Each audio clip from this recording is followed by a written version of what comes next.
साहब से बेहद अदब एहतराम के साथ दरख्वास्त है कि आप डाइस पर तशरीफ़ लाएँ। मोहतरम जनाब जस्टिस जनाब बदरुद्दीन अहमद साहब से बहुत ही एहतराम के साथ दरख्वास्त है कि आप डाइस पर तशरीफ़ लाएँ। हाली जनाब डॉक्टर SY कुरैशी साहब से भी गुजारिश है कि आप डाइस पर तशरीफ़ लाएँ।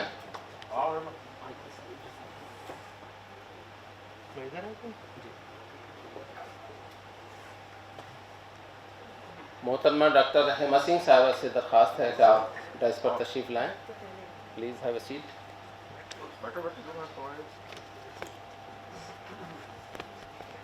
Professor Sadiqur Rahman Kidwai sahab secretary वालिम institute से भी गुजारिश है कि आप डाइस पर तशरीफ़ लाएँ।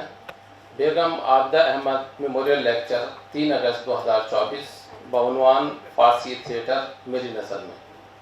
मुक़र्ररा हेमा सिंह साहिबा। गालिब इंस्टीट्यूट की एक रिवायत रही है कि वो अपने मेहमानों का इस्तकबाल फूलों से करता है। मेरी मोहतरमा यास्मीन साहिबा से दरख्वास्त है कि वो मोहतरमा हेमा सिंह साहिबा की खिदमत में फूल पेश फरमाएं।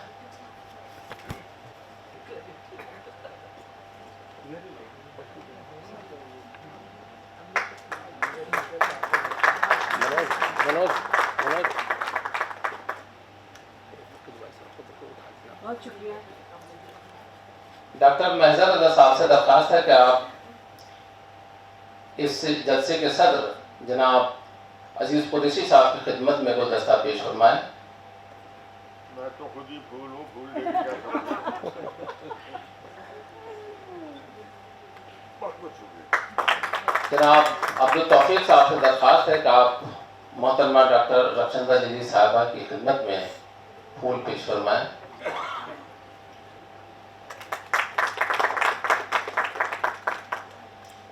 जनाब रियाजुद्दीन साहब से दरख्वास्त है कि वो प्रोफेसर सदीक़ुर रहमान किदवाई साहब की खिदमत में गुलदस्ता पेश फरमाएं।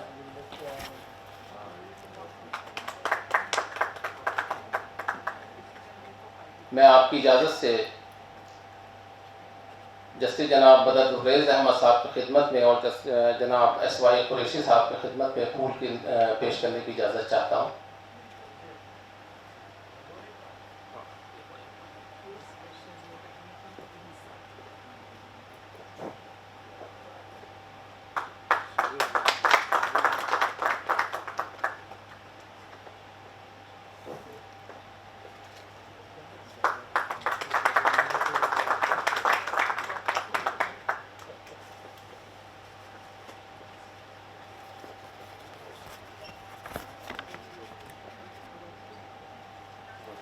काबिल सद एहतराम जस्टिस जनाब बदरुद्दीन अहमद साहब, जनाब अजीज़ कुरैशी साहब, मोहतरमा डॉक्टर रक्षंदा जलील साहिबा, जनाब डॉक्टर SY कुरैशी साहब, प्रोफेसर सदीक़ुर रहमान किदवाई साहब, मोहतरमा बेगम सबतुर्रेज़ अहमद साहिबा, मोहतरमा राशिदा हुसैन साहिबा और आज की मेहमान मुक़र्ररा मोहतरमा हेमा सिंह साहिबा और मौजूद हाज़रीन, जैसा कि आपके इल्म में है गालिब इंस्टीट्यूट हर साल 2 यादगारी खुतबात का इनेकाद करता है। एक फ़खरुद्दीन अली अहमद यादगारी खुतबा और दूसरा बेगम आबदा अहमद यादगारी खुतबा। गुज़िश्ता 28 मई को यहाँ फ़खरुद्दीन अली अहमद यादगारी खुतबे का इनेकाद किया गया था, जिसमें चाणक्य यूनिवर्सिटी के vice chancellor professor Faizan Mustafa साहब तशरीफ़ लाए थे। यह खुतबा आलिमाना मतालिब से भरपूर था, लिहाजा बेगम आबदा अहमद मेमोरियल लेक्चर के लिए भी हमने मोहतरमा हेमा सिंह साहिबा जैसी अहम शख्सियत से गुजारिश की जो ड्रामे की दुनिया में आलमी शोहरत रखती है। हमारी खुशकिस्मती है कि उन्होंने हमारी दरख्वास्त को कबूल किया। जनाब अजीज़ कुरैशी साहब ड्रामे से और इस इदारे से लंबे अरसे से वाबस्ता हैं और ड्रामे की दुनिया में आपका नाम ही आपके तारुफ का ज़रिया है। ख़वातीन हज़रात, मैं मोहतरमा बेगम आबदा अहमद साहिबा के तारुफ के तौर पर चंद जुमले अर्ज़ करना चाहता हूँ। आप मुल्क की नहायत हरदिल अजीज़ सियासी रहनुमा और ख़ातून अव्वल थीं। आपकी विलादत 17 जुलाई 1923 को शेखुपुरा ज़िला बदायूं में हुई। आपका ताल्लुक़ मारूफ फिक्शन निगार सुल्तान हैदर जोश के खानवादे से था। अलीगढ़ मुस्लिम यूनिवर्सिटी से आपने तालीम हासिल की। आप मुसलसल 2 मरतबा बरेली लोकसभा सीट से मेंबर ऑफ पार्लियामेंट मुंतखब हुई। आप 1982 से 2003 तक गालिब इंस्टीट्यूट की चेयरपर्सन रहीं। आपने ही इस इदारे में गालिब म्यूज़ियम और हम सब ड्रामा ग्रुप की बुनियाद रखी थी। गालिब इंस्टीट्यूट की माली मुश्किलात को दूर करने के लिए आपने इस इदारे के लिए चंदा भी इकट्ठा किया और रकम भी फराहमी के लिए मुख्तलिफ़ खेलों के टूर्नामेंट का भी इनेकाद किया। इन टूर्नामेंट से ने जहां माली तंगी का इलाज किया, वहीं अदब और ज़िंदगी के रिश्ते को भी वाज़े किया। उन्होंने इस इदारे के लिए जो इक़दाम किए वो बुनियादी नौइयत के थे। उन्होंने महसूस किया कि उर्दू में सिन्फ़ ड्रामे की रिवायत ज़्यादा मुस्तहकम नहीं है और इसके फ़रोग़ के लिए ऐसे मुस्तक़िल इदारे की ज़रूरत है जो फ़नकारों को स्टेज फराहम करे। हम सब ड्रामा ग्रुप की बुनियाद इसी मकसद के लिए रखी गई थी। इस ग्रुप ने न सिर्फ अपने मकसद को हासिल किया बल्कि अपनी एक मिसाल भी कायम की है। यहाँ का म्यूज़ियम जो उनके इंतकाल के बाद उनके नाम से मंसूब हुआ, अहद गालिब की नादिर अशिया को संजोए हुए है और अहद गालिब की मुरक्का को छिकर रहा है। इस म्यूज़ियम के लिए भी उन्होंने कहाँ कहाँ से नवादिरात जमा किए और किन किन मसाइल का सामना किया, इसका अंदाज़ा म्यूज़ियम को देखने वाला खुद कर सकता है। इस म्यूज़ियम की चेयरपर्सन बेगम सबादुर्रेज़ अहमद साहिबा हैं। आपकी रहनुमाई और इंतज़ामी सलाहियतों का ही नतीजा है कि जो भी गालिब म्यूज़ियम को देखने आता है वो हुस्न इंतज़ाम और सलीक़े की दाद दिए बिना नहीं रहता। आप जब हर ज़ाती मफाद से ऊपर उठकर इस इदारे के हक़ में फ़ैसले लेती हैं तो हमें लगता है कि बेगम आबिदा अहमद साहबा किसी न किसी शक्ल में आज भी मौजूद हैं। इस लेक्चर का इनेकाद बेगम आबिदा अहमद के ज़रिए किए गए अहद की तजदीद हुई है। इस इदारे की तमाम सरगर्मियाँ जस्टिस जनाब बदरुद्दीन अहमद साहब चेयरमैन गालिब इंस्टीट्यूट की निगरानी में महव सफ़र हैं। हालात कितने भी ख़राब हुए और इस इदारे की तमाम सरगर्मियाँ बदस्तूर जारी रहीं और किसी किस्म की इख्तलाफी मसाइल से इस इदारे का फासला ये बताता है कि जस्टिस जनाब बदरुद्दीन अहमद साहब के फ़ैसलों में कितनी दूर अंदेशी है। प्रोफेसर सदीक़ुर्रहमान किदवाई साहब से हम सब वाकिफ़ हैं। उनकी बरजस्ता गुफ्तगू और गुदार शख्सियत के हम सब गवाह हैं। आपने एक उम्र दर्स व तदरीस में गुजारी है और जब से इस इदारे के सेक्रेटरी मुंतखब हुए हैं, यहाँ की इल्मी सरगर्मियों का दायरा न सिर्फ बढ़ा बल्कि उसमें किस्म का तनव्वुर भी पैदा हुआ है। हम खुदखिदमत मानते हैं कि हमें ऐसा मुरब्बी और रहनुमा मिला है। आज इस वक्त उर्दू के सबसे सीनियर अदीब हैं और आपकी तहरीरें इल्मी हलकों में वक़ार व मर्तबा रखती हैं। जनाब डॉक्टर एसवाई कुरैशी साहब की शख्सियत मोहताज तारुफ नहीं है। इस सिलसिले में कुछ अर्ज़ करना सूरज को चिराग दिखाने के मुतरादिफ है। हज़रात, हमें खुशी और फ़ख्र है कि बेगम आबिदा अहमद ने हम सब ड्रामा ग्रुप जिस मकसद के लिए कायम किया था उसी जज्बे के साथ ये ग्रुप आज भी फ़ाल है। इस ग्रुप के फ़ाल रहने का सबब ये भी है कि डॉक्टर रक्षंदा जलील साहिबा जैसी फ़ाल शख्सियत इस ग्रुप की चेयरपर्सन है। बाज़ लोगों की फ़ालियत को बयान करना पड़ता है, लेकिन डॉक्टर रक्षंदा जलील साहिबा सकाफ़ती दुनिया में इतनी मसरूफ़ रहने के बावजूद तसनीफ़ व तालीफ़ में जिस तरह सरगर्म रहती हैं, उसके पेश नज़र आपकी फ़ालियत बयान करने की ज़रूरत नहीं है। आपकी ताज़ा तसानीफ़ जो अंग्रेज़ी में शाया हुई हैं, द लोहारू लेगेसी और Love in the Time of Hate, इल्मी हलकों में जैसी मकबूल हुई हैं वो मकबूलियत हर किताब के हिस्से में नहीं आती। आपसे गुजारिश है कि आप इस जलसे के इस्तक़बालिया कलमात से नवाजें।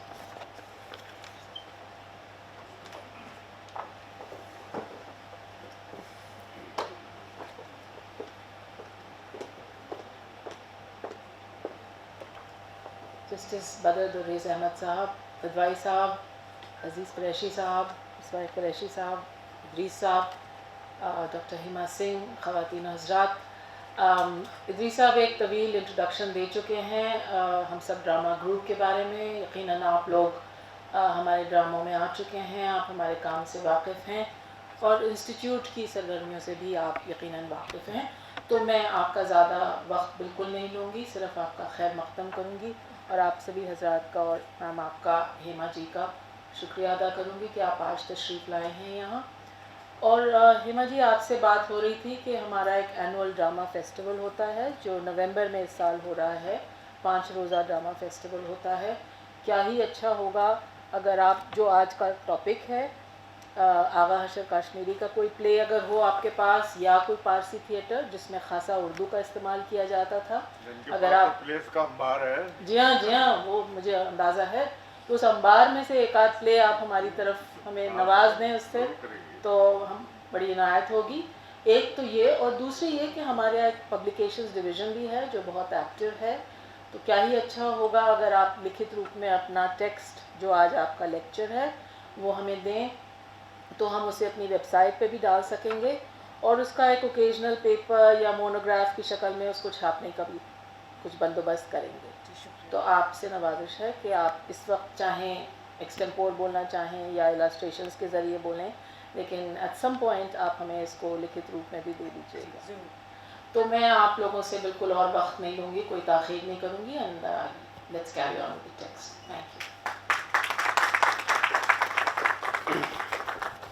मुअज़्ज़िज़ हाज़रीन, हमारी खुशकिस्मती है कि आज के इस लेक्चर के लिए मोहतरमा हेमा सिंह साहिबा जैसी साहिब नज़र खातून हमारे दरमियान मौजूद हैं, जो अपने तहजीबी शरोफ़ात की बुनियाद पर पूरे मुल्क में शोहरत रखती हैं। हेमा सिंह साहिबा NSD से लंबे अरसे से वाबस्ता हैं। आप NSD की रिपर्टरी कंपनी से भी लंबे अरसे से वाबस्ता रही हैं। आपको बैनुल-अक़वामी शोहरत याफ्ता हिदायतकार मसलन इब्राहिम अल-क़ाज़ी, रिसर्च सेंटर, हबीब तनवीर वगैरह के साथ काम करने का तजुर्बा हासिल है। आपको NSD के मनोहर सिंह स्मृति इनाम जैसे इनाम से नवाजा जा चुका है। 2017 में संगीत नाटक अकादमी ने थिएटर एक्टिंग के लिए इनाम पेश किया। अगर मैं आपका मुफस्सल तारुफ कराऊं तो यह खुद एक लेक्चर हो जाएगा, लिहाजा इख्तिसार को मलहूज़ रखना ज़रूरी है। मैं आपसे दरख्वास्त करता हूं कि पारसी थिएटर मेरी नज़र में के मौजू पर आज का यादगारी खुतबा पेश फरमाएं। मोहतरमा डॉक्टर हेमा सिंह साहिबा।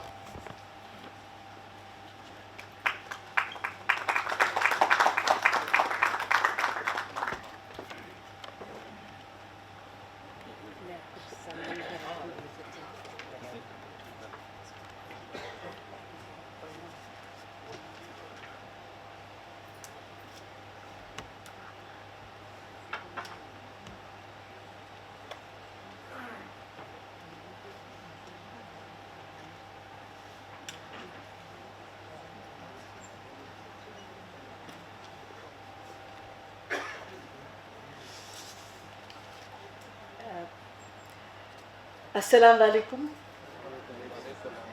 आप सभी का बहुत बहुत शुक्रिया कि गालिब इंस्टीट्यूट के सभी अफसर लोगों का मैं बहुत बहुत शुक्रिया अदा करती हूँ कि उन्होंने मुझे बेगम आबिदा अहमद मेमोरियल लेक्चर के तहत पारसी थिएटर पर कुछ बोलने के लिए आमंत्रित किया है। मैं सबसे पहले तो आपसे मुआफ़ी चाहूँगी कि हो सकता है कि कुछ उच्चारण या तलफ़्फ़ुज़ गलत हो सकता है, तो उसके लिए मुझे पहले ही माफ़ कीजिएगा, क्योंकि हम हिंदी में ज़्यादा बात करते हैं और उर्दू मैंने पढ़नी लिखनी सीखी है, पर उर्दू मैं बोलती भी काफ़ी अच्छा हूँ। मैं लखनऊ से हूँ और मेरे पिता बहुत बड़े कवि हिंदी के थे, श्री रघुवीर सहाय, जो कि दिनमान के एडिटर थे फॉर अबाउट 12 years। तो उर्दू हमारे घर में भी बोली जाती थी, जो नुक्ते होते वो ठीक से लगाए जाते थे, फिर भी कभी भी गलत हो सकती हूँ मैं।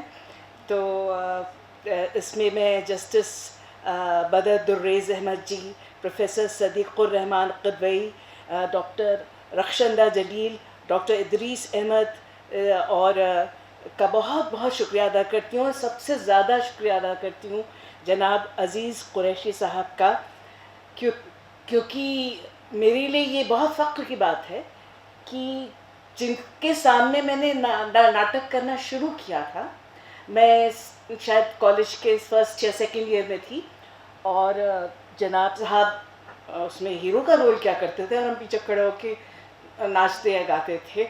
तो और मतलब हमने बहुत कुछ सीखा इनसे। और ख़ास तौर से मुझे लगता है कि मैंने जो टीवी में जो पहला काम किया है वो भी अजीज़ साहब के साथ ही शुरू किया था मैंने, भाग कर अपनी रिपेटरी कंपनी से। बाद में मुझे रिपेटरी कंपनी से मेमो मिल गया तो फिर मैंने उसको छोड़ दिया, तो ये मेरी बदकिस्मती थी। पर मैं आप सभी का बहुत बहुत शुक्रिया अदा करती हूँ कि मैं आपके सामने अपनी बात रख पा रही हूँ। मैं बहुत कोशिश करूँगी कि छोटे कम समय में कुछ ज़्यादा कह सकूँ। देखिए, बहुत सारे विषय हो सकते थे, मौजू बहुत सारे हो सकते थे, जैसे रियलिस्टिक प्लेज में किस तरह से एक्टिंग की जाती है, एक्टर ज़्यादा बड़ा है कि डायरेक्टर ज़्यादा बड़ा है, इस तरह की बहुत सारी बातें हो सकती थी। पर मैंने पारसी थिएटर को ही चुना। इसके दो कारण हैं। अव्वल तो ये कि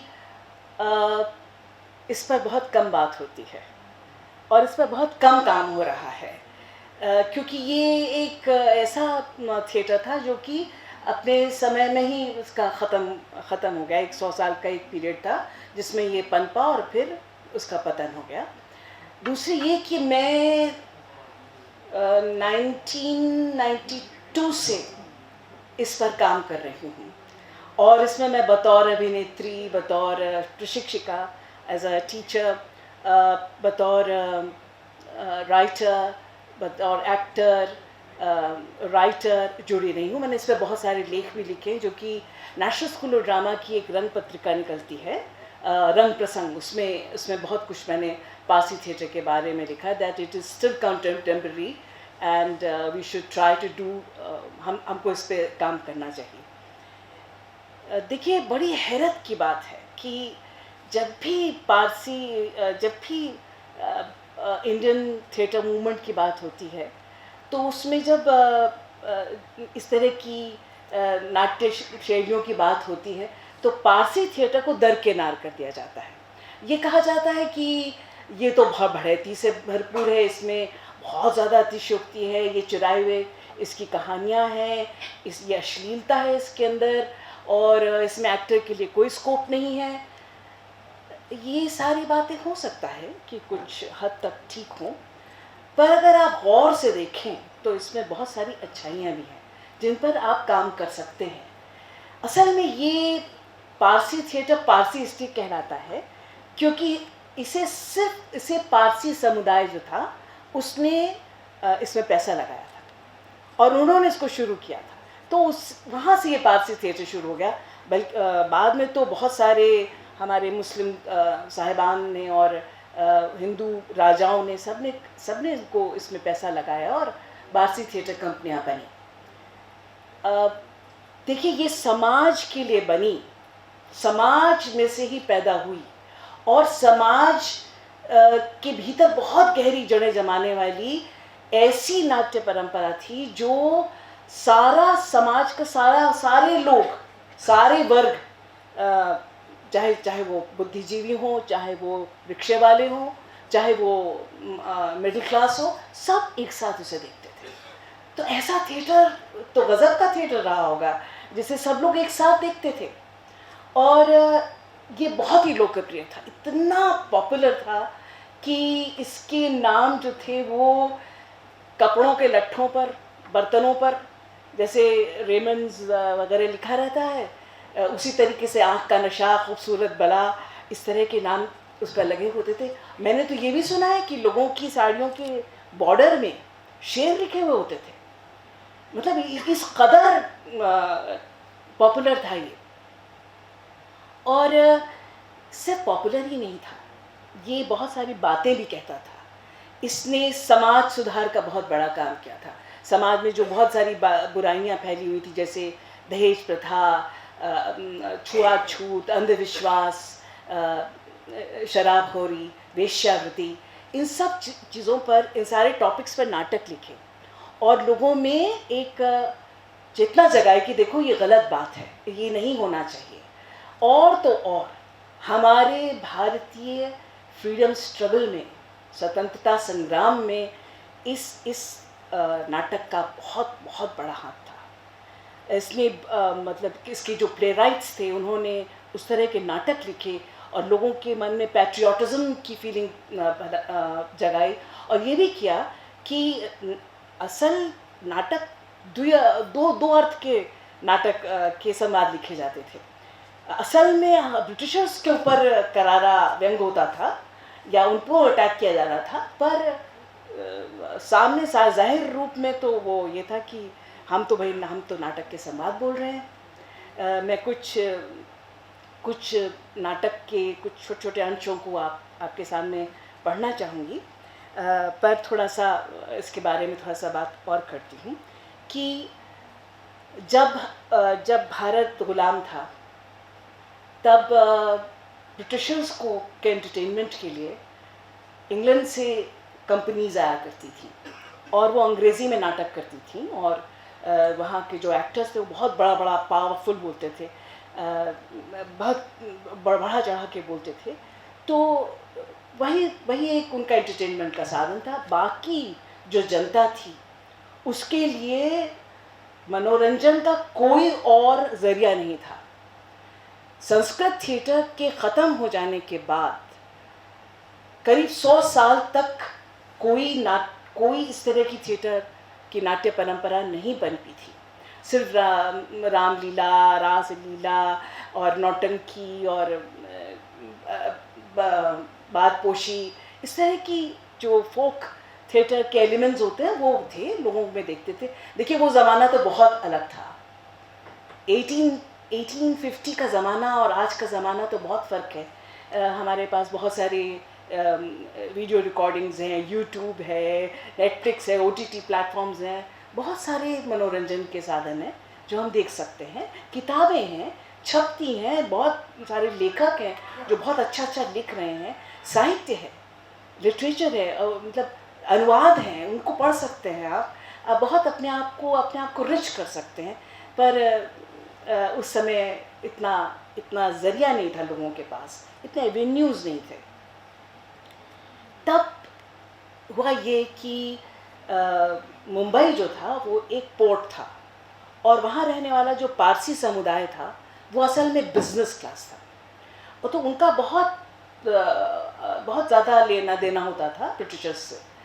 धीरे धीरे क्या हुआ कि पारसियों ने धीरे धीरे सारे एटिकेट्स अंग्रेज़ों के और रहन सहन, खाने पीने का तरीका, बोलचाल, भाषा सब अपना ली और वो भी नाटक देखने लगे, अंग्रेज़ी में नाटक देखने लगे। अब देखिए बहुत तफसील से जाना है कि सन 1973 में इसमें ये हुआ, मैं उतने ब्यौरेवार नहीं बताऊंगी, पर मैं इसका जिस्ट बताना चाहती हूँ कि हुआ ये कि धीरे धीरे उनको लगने लगा कि ये तो बहुत ही अच्छा तरीका है लोगों को जमा करने का, लोगों को अपनी बात कहने का।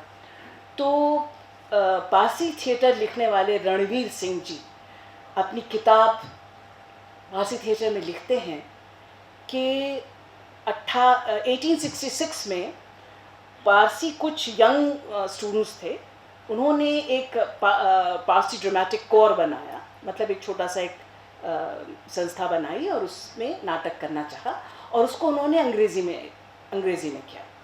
और तो वो कुछ बहुत ऐसे ही था, कुछ शुरू में कुछ एक नाटक होता था, फिर एक स्किट होती थी, फिर एक गाना होता था, उसका स्ट्रक्चर बहुत ही अटपटा था, पर वो बहुत मतलब वो ग्रैंड सक्सेस हो गई। तो पारसियों ने नाटक को बिजनेस की तरह देखा। देखिए ये एक इसकी बहुत बड़ी खासियत है कि ये पैसा कमा के लाता था, इसलिए पारसी थिएटर में लोगों का एक्ट करना, लोगों का उसमें जुड़ना बुरा नहीं माना जाता। उस समय के एक्टर्स जो थे वो हमारे ऋतिक रोशन और शाहरुख खान साहब और सलमान खान साहब कम नहीं थे। हीरोइनें जो थी वो कैटरीना कैफ जैसी मानी जाती थी, वो गौहर जान और बड़े बड़े लोग इन नाटकों को देखने आते थे। मदन मोहन मालवीय, शंकराचार्य जी, मोतीलाल नेहरू, प्रेमचंद जी, सब लोग नाटक देखने आते थे। तो उस समय नाटक की बढ़ती नहीं थी। देखिए ये भी बहुत सारे फेजेस से गुजरा है, ये अपने आप में बहुत ही एक्सपेरिमेंटल थिएटर रहा है और इसके स्ट्रक्चर में भी बहुत सारे बदलाव आए। ये बहुत ही अजीब बात है कि इसका जो शुरुआती नाटक है वो एक वाजिद अली शाह साहब ने लिखा था। उसका नाम था राधा कन्हैया का किस्सा। एक छोटा सा नाटक है। उसमें होता ये है कि राधा नाराज़ हो जाती कन्हैया से, कहती तुमने कहीं अपनी बांसुरी कहाँ, लाओ दो अपनी बांसुरी। तो वो कहते वो कहीं खो गई। तो फिर वो मिल जाती है और फिर वो खुश होकर नाचते हैं। बस इतना नाटक।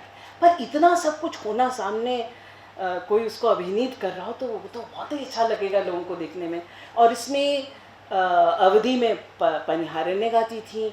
इसमें वाजिद अली शाह साहब ने खुद बहुत अच्छे नृत्य जानते थे, तो कथक नृत्य करते थे। हिंडोला नृत्य रखा गया इसमें बेत, इसमें दोहे और शेरो शायरी भी थी। हिंदी उर्दू दोनों मिला था। तो इस तरह से देखा जाए तो ये सांप्रदायिकता का बहुत अच्छा उदाहरण है। ये गंगा जमुनी तहजीब है। इसमें आपकी, अगर आप इसकी स्क्रिप्ट देखें तो नाटक हिंदी सारा उर्दू में लिखा होगा और गाने हिंदी में होंगे। तो ये क्या है सर, समाज का दर्पण होता है ना नाटक। तो जो लोग देखते थे वो वैसे ही थे, सब भाईचारा था आपस में, मुस्लिमों और हिंदुओं का। इसमें पारसी प्रोड्यूसर होते थे, डायरेक्टर ना मुस्लिम होते थे, जो प्ले राइट होते थे वो हिंदू या मुस्लिम आगा साहब और राधेश्याम कथावाचक होते थे, और देखने वाली जनता होती थी, सभी तरह के लोग होते थे। तो ये एक इस तरह का एक थिएटर था जो सबको लेके चलता था। ये इसका है, मेरा है, तेरा, ऐसा बिल्कुल नहीं होता था इसमें। तो हुआ ये कि जब नाटक बहुत सफल हो गया पारसी ड्रामेटिक कोर का, तो उनको लगा कि इसको हिंदी में, इसको दूसरी अपनी भाषा में क्यों ना किया जाए। तो पारसियों की भाषा गुजराती थी, तो उन्होंने गुजराती में नाटक किया और वो बहुत बहुत सक्सेसफुल हुआ और टिकट लगा के शो हुआ। फिर धीरे धीरे बहुत सारी इंग्लैंड से आने वाली जो कंपनियां थीं उसकी बिल्कुल तर्ज पर कंपनियां बनी, और 1870 में बारीवाला जी ने ओरिजिनल थिएटर कंपनी बनाई, और उसके बाद बहुत सारी कंपनियां बनी जिसमें बारीवाला जी की थिएटर कंपनी, अल्फ्रेड कंपनी, इस तरह की कंपनियां बहुत बनने लगी। शुरू में इसको इस नाटक को इस तरह के नाटकों को खेलने के लिए बहुत ऑडिटोरियम्स नहीं थे, क्योंकि ऑडिटोरियम्स तो उस समय होते ही नहीं थे। तो एक ऑडिटोरियम था बॉम्बे थिएटर, एक बनाया जो कि ब्रिटिशर्स ने बनाया, और वो उन्होंने बिल्कुल अपने हिसाब से बनाया था। पर हुआ ये कि बहुत दिनों बाद, बहुत कुछ समय बाद वो कर्ज में डूब गया और वो बंद हो गया। तब फिर एक सेठ, शंकर सेठ थे, उन्होंने अपनी एक जगह दी और एक ऑडिटोरियम बना, और साथ तो वो सिर्फ एक ऑडिटोरियम था। देखिए, मैं ऑडिटोरियम की बात इसलिए कर रही हूँ कि ये एक बहुत ही ज़रूरी बात से जुड़ा हुआ है। एक और ऑडिटोरियम था खेतवाड़ी, तो वहाँ उसमें फोक थिएटर हुआ करते थे, बिल्कुल फोक थिएटर की तरह से था, लोगों का आना जाना ला रहे। पर ये थिएटर बहुत अलग ढंग से था। जब मैं आपको और थोड़ी सी बातें आपसे शेयर करूँगी, तो उसका एक ख़ास किस्म का एक ऑडिटोरियम बनता था, मतलब एक तरह से प्रोसीनियम आर्च आ गई थी, थर्ड वॉल कॉन्सेप्ट, मतलब 3 तरह से बंद और सामने से खुला हुआ, लोग देख रहे हैं, और उस पर्दे के पीछे जो कुछ भी होता है वो सब कुछ इल्यूजन था, वो सब कुछ कल्पना थी, बहुत खूबसूरत था। उसमें लाइटें थी, उसमें लोग थे, उसमें तरह तरह की कॉस्ट्यूम थी, तो तरह तरह के कलर्स थे, पेंटेड सीनरीज थी। तो वो एक इस तरह का एक नाटक बना। मैं इसलिए बता रही हूँ ऑडिटोरियम की बात कि जब सारी पारसी थिएटर कंपनियाँ बैठी रहती थी, क्योंकि एक सप्ताह के लिए वो शंकर सेठ की नाट्यशाला की बुकिंग मिलती थी। अब वो कंपनी जब काम कर रही है तो बाकी कंपनियां बैठी हुई हैं, तो उन्होंने, देखिए बिजनेस वाले लोग थे, तो उन्होंने ये सोचा कि हम बैठे क्यों रहे, हमारा इतने लोग हैं, हमको जाना चाहिए। तो उन्होंने मोबाइल कंपनी शुरू कर दी, और फिर ये पूरा इंडिया में फैल गया, और अपने अपने प्रांतों में जाकर अलग अलग भाषाओं में, अलग अलग तहजीब में वहाँ की संस्कृति को पकड़कर, वहाँ की भाषा, वहाँ के रहन-सहन को पकड़कर उसका अपना एक स्वरूप बना। तो मैं आपके साथ जो बात कर रही हूँ वो ज़ाहिर है उर्दू और हिंदी में जो नाटक खेले जाते थे उनके बारे में बात कर रही हूँ। और मैंने ये थिएटर एक बार होते हुए देखा है। मैंने अपने गुरु मास्टर फिदा हुसैन नरसी जी को एक एक्ट करते हुए एक नाटक में देखा है। संगीत नाटक एकेडमी का एक नाटक था तुर्की हूर, वो मैंने नाटक देखा है। और पर ये प्रचलन में तो नहीं है, तो जा चुका है। तो मैंने जो कुछ सीखा उनसे, जो कुछ मैंने अपने गुरुओं से सीखा और जो मैंने पढ़ा लिखा, शोध किया, रिसर्च किया, और मेरा 18 साल का अनुभव है नेशनल स्कूल ऑफ ड्रामा में पढ़ाने का, वॉइस एंड स्पीच टीचर का। तो उसके हिसाब से मैं आपके सामने अपनी बातें रख रही हूँ कि मैंने कैसे किया है। और 1993 से लेकर आज तक मैं नेशनल स्कूल ऑफ ड्रामा में पारसी थिएटर को करवाती हूँ। उसके मैंने प्रोडक्शंस किए हैं, उसके मैंने सीन वर्क्स किए हैं। और ये मेरी एक अलग समझ लीजिए मेरी एक अलग योग्यता है जो लोगों को पसंद आती है। तो ये बन गई, वरना मैं वॉइस एंड स्पीच की प्रोफेसर रही हूँ और उसमें मैंने बहुत ज़्यादा काम किया है। और ये असल में पारसी थिएटर तो वॉइस एंड स्पीच का ही खेल है, सारा कुछ उस आवाज़ का खेल है उसमें, क्योंकि स्पीच इसमें बहुत बहुत ज़्यादा इम्पॉर्टेंट होती है। जब कंपनियां बनी तो ये कंपनियां बहुत ही प्रोफेशनल थी, हद से ज़्यादा प्रोफेशनल कंपनियां थी। इनको पता था कि अगर इतने सारे लोगों को लेकर चलना है तो बहुत ही ज़्यादा डिसिप्लिन रखना पड़ेगा, बहुत ही ऑर्गेनाइज ढंग से काम करना पड़ेगा। सबसे पहले एक प्रोड्यूसर होता था, फिर डायरेक्टर है, फिर प्ले राइट्स हैं, फिर वो एक्टर्स हैं जो जूनियर एक्टर्स हैं, सीनियर एक्टर्स हैं, फिर डांस मास्टर है, फिर बहुत सारे सीनरीज वाले लोग हैं, नृत्य को सिखाने वाले लोग हैं। इस तरीके से बहुत लंबी एक कतार थी। और रसोइये हैं, मुस्लिम लोगों के अलग रसोई बनती थी और हिंदू लोगों के लिए अलग रसोई बनती थी। तो इस तरीके से उनको बहुत अच्छे से रखा था। और जो कुछ भी पैसा या जो कुछ भी दिया जाता था एक्टर्स को, वो सिर्फ टिकट सेल से दिया जाता था। इसमें कोई सरकार का कोई अनुदान नहीं था, कोई ग्रांट नहीं थी। ये बिल्कुल सिंपल ढंग से पैसे कमाने का एक बहुत बड़ा ज़रिया था। तो इसमें इसकी एक बहुत बड़ी ये खासियत थी कि ये अपनी बात कहने के साथ साथ पैसा किस तरह से लिया जाए, लोग कैसे देखें हमारी चीज़ को, क्या चीज़ हम अच्छी करें जिससे लोग हमारी तरफ देखें, इस तरह का काम करते थे। एक आपको पढ़कर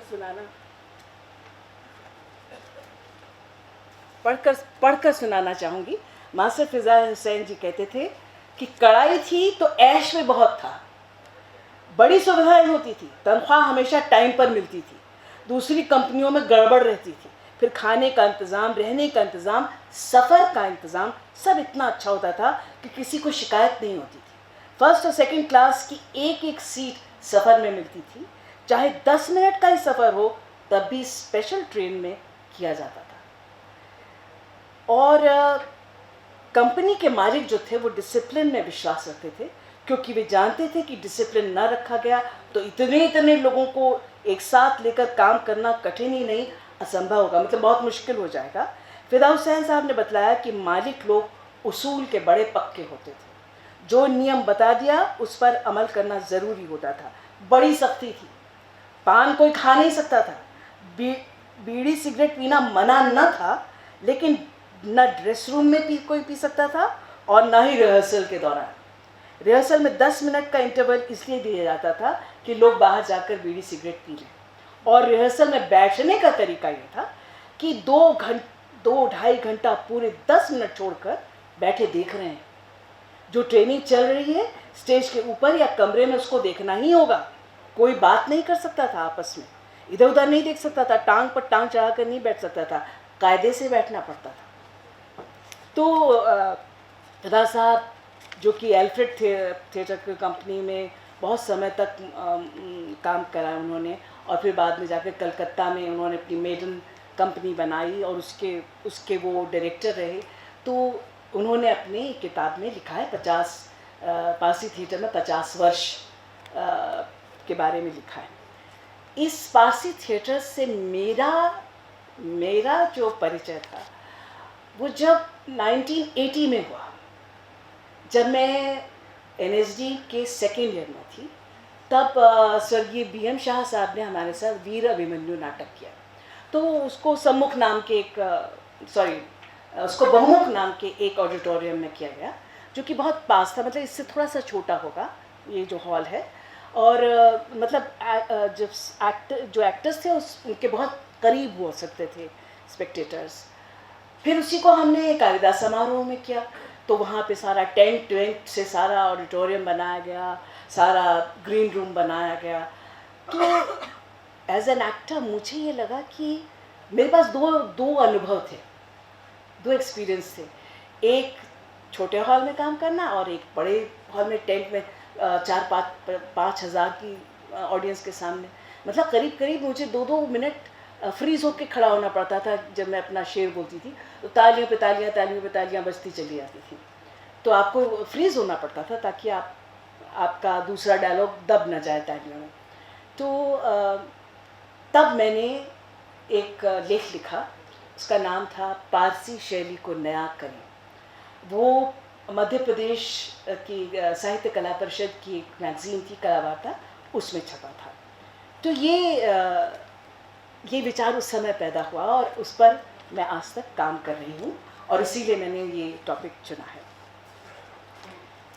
ये पारसी थिएटर जो था, इसमें सबसे बड़ी बात ये थी कि इसकी जो स्पीच थी वो बहुत ही अलग होती है। इसका जो अगर आप इसकी स्क्रिप्ट देखें तो बहुत अलग ढंग से लिखी होती है।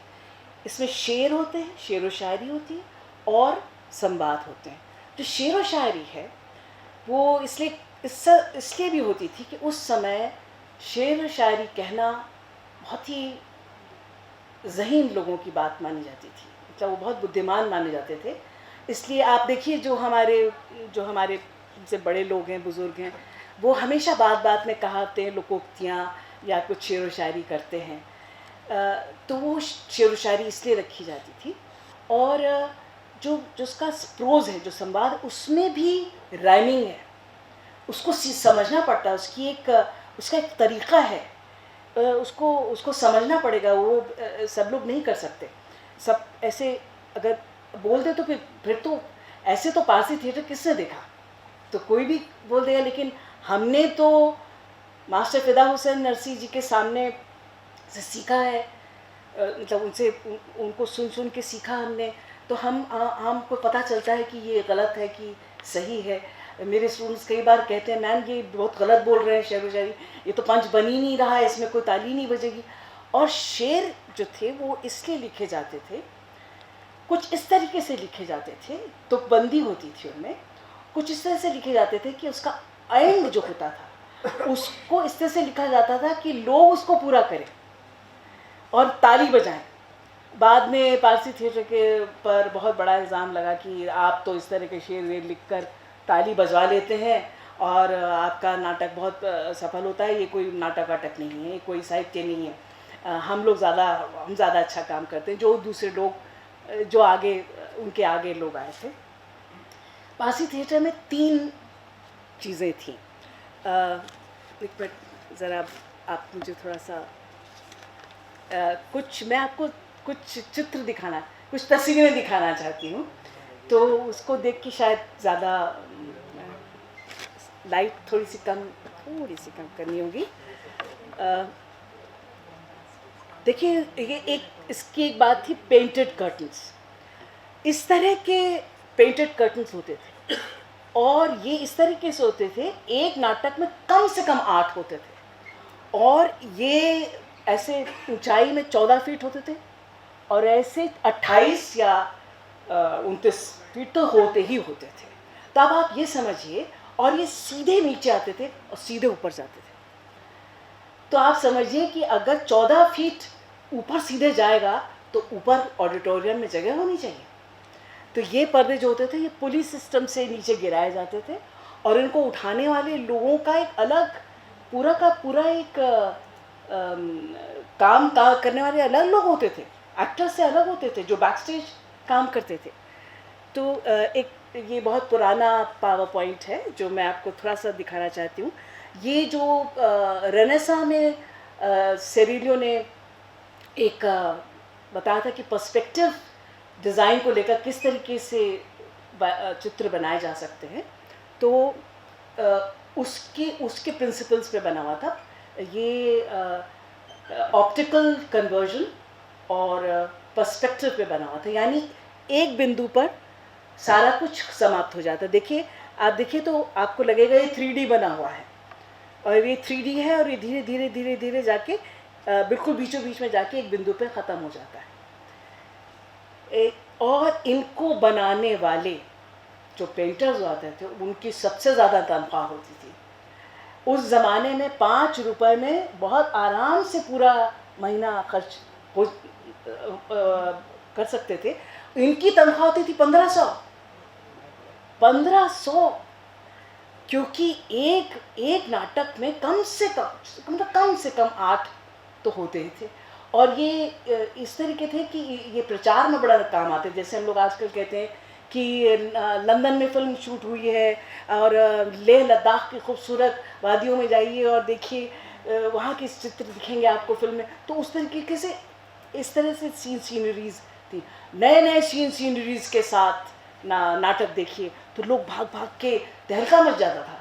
सारे लोग भाग भाग के कहते थे अरे देखो नई तरीके के सीनरी बनी है। उसमें ज़्यादातर फवारा, बाग, महल, ये महल है, इस तरीके के महल बनते थे। मैं आगे चलूँ तो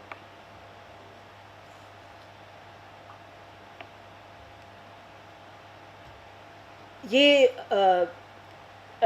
अभी जो मैं बात कर रही हूँ उससे थोड़ा सा अलग हट कर है कि बाद में जो नाटक जो होते थे कंपनीज के वो इन ऑडिटोरियम्स की तरफ से बने। ये लंदन का ड्रूरी लेन थिएटर है जिसको देखकर बनाया गया। जैसे किस तरह से देखिए ऊपर तक लोग बैठे हुए हैं और बीच में स्टेज है ना।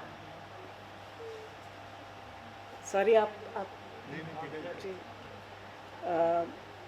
फिर ये है कॉन्वेंट गार्डन, ये भी एक थिएटर है।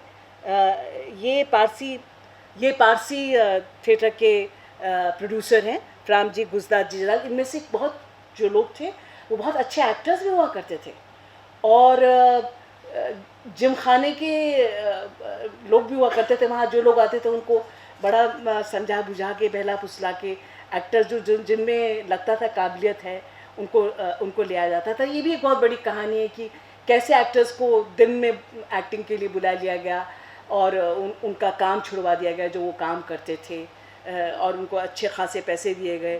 तो इस तरह से एक अलग कहानी है वो। ये क्या खशरू नवरोज जी का काबरा है, ये भी एक प्रोड्यूसर हैं। ये जब पारसी थिएटर बहुत चल रहा था तब महाराष्ट्र में मराठी गीति नाट्य बहुत चल रहा था। मराठी गीति नाट्य में बहुत गाने होते हैं, मतलब गानों से भरा होता है। तो ये हैं अन्ना साहब किर्लोस्कर साहब जो कि उसके पितामह समझे जाते हैं। और इनके बारे में एक बात है कि इन्होंने बहुत बड़ा एक चेंज लाए, शकुंतला नाटक किया और कहा कि इसमें सिर्फ 100 गाने हैं। तो देखिए मतलब 100 गाने सिर्फ हैं, तो मतलब कितनी बड़ी बात लगती है कि तो इस तरह के बहुत सारे चेंजेस ये लाए हैं।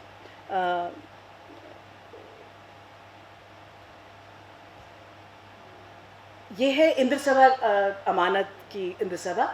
जब राधा कन्हैया का किस्सा लिखा गया उसके 10 साल बाद लोगों ने बहुत अमानत से कहा कि आप कुछ लिखिए, तो इंद्र सभा लिखी उन्होंने और इंद्र सभा 9 भाषाओं में ट्रांसलेट हुई और बहुत जगह फैली। और फिर तो बाढ़ आ गई कंपनियों की, इतना पॉपुलर हुआ इंद्र सभा उसमें। और बहुत तरीके के उसमें एक्सपेरिमेंट होते थे उसमें, जैसे सब्ज़ परी आती है तो सब कुछ सारी लाइट्स वाइट्स के सामने वो बोतलें कांच के टुकड़े लगा लगा के हरा रंग कर दिया जाता था।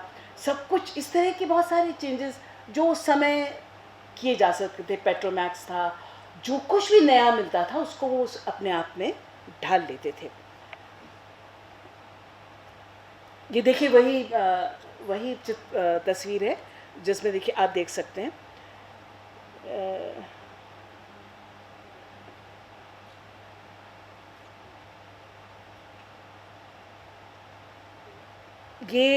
ये जो आप तस्वीर देख रहे हैं इसमें आप देखेंगे कि तीन तरह से हैं जाने का रास्ता है। एक बाग की तरफ जा रहा है, एक अंदर का फर्श है, डिफरेंट लेवल्स हैं, एक अंदर की तरफ जा रहा है। तो ये सब पर्सपेक्टिव बहुत अलग भी है और अपने आप में है। इसमें 3D तो है ही, पर तरह तरह से मतलब डिफरेंट ढंग से है। वैसे ये जो चित्र हैं, ये जो तस्वीरें हैं, ये मराठी गीति नाट्य के पेंटेड कर्टन्स हैं। जो पारसी थिएटर में कर्टन्स होते थे वो उसके चित्र मुझे नहीं मिले। यहाँ पे निसार लाना साहब ने एक बहुत बड़ी एग्जीबिशन लगाई थी, तो मैंने वो किताब वहाँ से ख़रीदी, उसमें ये पेंटिंग्स थी। ये देखिए एक पुराना महल है और एक नया महल है। इस तरह के भी बनते थे कि अगर आपको दिखाना है कि पुराना महल है तो पुराना महल है। और ये ऐसा होता था जैसे ये स्टेज है, तो यहाँ स्टेज के बीचों बीच में महल का एक पर्दा गिर जाएगा, तो उसके आगे सब लोग खड़े होकर महल राजा वाजा की एक्टिंग करेंगे। थोड़ी देर बाद महल के बिल्कुल और आगे एक रास्ता बन जाएगा, उसके आगे वो सब लोग चले जाएंगे और रास्ते में जो एक्टर्स काम करते हैं वो आके एक्टिंग करने लगेंगे। तो इस तरह से जगह जगह पर स्टेज मर जगह जगह में पेंटेड कर्टन्स लगे हुए होते थे। ये देखिए ये एक बहुत बड़ी मिसाल है। ये चांदनी चौक है, बहुत बहुत पहले का चांदनी चौक। इस चांदनी चौक का चित्र खींचा उन्होंने और फिर आकर उसको पेंट किया। तो देखिए उस तरीके की जालियाँ, उस तरह की गलियाँ, बहुत साफ़ सुथरा दिख रहा है चांदनी चौक इस समय। अब वैसे अभी भी बहुत, अब तो ज़्यादा खूबसूरत हो गया है, लेकिन बीच में बहुत वहाँ जाना एक बहुत मुश्किल काम लगता था। ये बहुत कमाल की बात है कि आप चित्र लाकर उसको फिर उसको उस पर काम करते हैं। क्या बात है। ये कॉलोनियल आर्किटेक्चर भी साथ में आ रहा था। देखिए ये पीछे जो महल बने हुए हैं, स्ट्रेट लाइंस जो हैं, ये हमारे हिंदू या मुस्लिम उसमें नहीं होते हैं इस तरह की स्ट्रेट लाइंस होना। तो जो पेंटर्स थे बड़े हुनरमंद थे और वो बहुत तरह का एस्थेटिक सेंस देख रहे थे कि ये भी हो रहा है समाज में, ये भी हो रहा है समाज में। तो जो पर्दा बनाते थे उसके मटेरियल, उसका जो रॉ मटेरियल होता था उसमें भी एक्सपेरिमेंट्स कर रहे थे, रंगों में एक्सपेरिमेंट्स कर रहे थे और पेंटिंग्स में तो कर ही रहे थे। ये वही फिर से वही एक और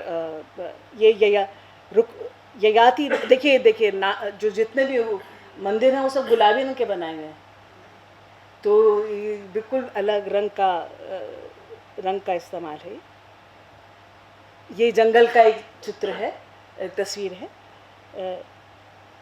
ये एक बहुत सुंदर जेल है जिसमें बहुत ही गुड लुकिंग जेल है, पर इसके जवाब में ये दूसरी जेल का सीन है जो कि ख़राब है, जो कुछ जेल का आवाज़ दे रही है। क्या हो गया इसको? ये बाहर का किला है, किले का बाहर का दरवाज़ा। तो देखिए लगता है कि लोग किले के बाहर खड़े। अब इतना बड़ा सेट लगाना तो बहुत मुश्किल है, पर इस पर्दे को बनाना भी बहुत महंगा पड़ता था क्योंकि इसमें कलर लगते थे। और सबसे बड़ी बात थी कि अंग्रेज़ जो लोग थे उनके पास ये सुविधाएं थी कि वो उसको ऐसे खड़ा कर देते थे और उस पर सीढ़ी पे चढ़कर पेंट कर देते थे। पर हमारे जो लोग थे, जो हमारे पारसी थिएटर के पेंटर्स थे, उनके पास ये सुविधा नहीं थी, तो वो क्या करते थे, ज़मीन पे फैला देते थे पूरे पर्दे को और उसमें खड़े होकर बनाते थे। तो आप समझिए कि वो उनके पास कितना हुनर था कि वो प्रोपोर्शन में बनाते थे चीज़ों को और पर्सपेक्टिव में बनाते थे, 3D में बनाते थे, ऑप्टिकल कन्वर्जन्स का प्रिंसिपल ध्यान में रखते हुए बनाते थे। तो कितने हुनरमंद थे, इसीलिए 1500 तनख्वाह मिलती थी। ये देखिए कुछ एक नए ढंग का रात के समय में अगर एक बाहर का दिखाई दे किला विला या घर तो कैसा दिखेगा। तो देखिए नीला रंग पूरा कर दिया। तो इस तरीके के भी पर्दे हुआ करते थे। तो एक्सपेरिमेंटल तो बहुत था। ये एक ड्रामे का एक सीन है, जहरी सांप उसका है। इसमें देखिए आप एक लॉग आगे रखा हुआ है, पीछे सीढ़ियाँ ऊपर चली गई हैं और आगे फूल वूल रखे हुए हैं, एक फूलदान रखा हुआ है, पास में एक गमला रखा हुआ है जिसमें फूल है। तो इस तरह की चीज़ें भी आने लगी थी कि जैसे हम देख रहे हैं यहाँ पे फूल लगे हुए हैं। तो इस तरीके से जो एक्टर है उसके साथ साथ छोटे छोटे कटआउट्स देना, कटआउट्स की परंपरा यहाँ से ही आई है। अब एक बहुत इंटरेस्टिंग चीज़ होने लगी इन पारसी थिएटर में। इसकी वजह से ये क्या होता था कि मैजिक होने लगा इन पर्दों की वजह से।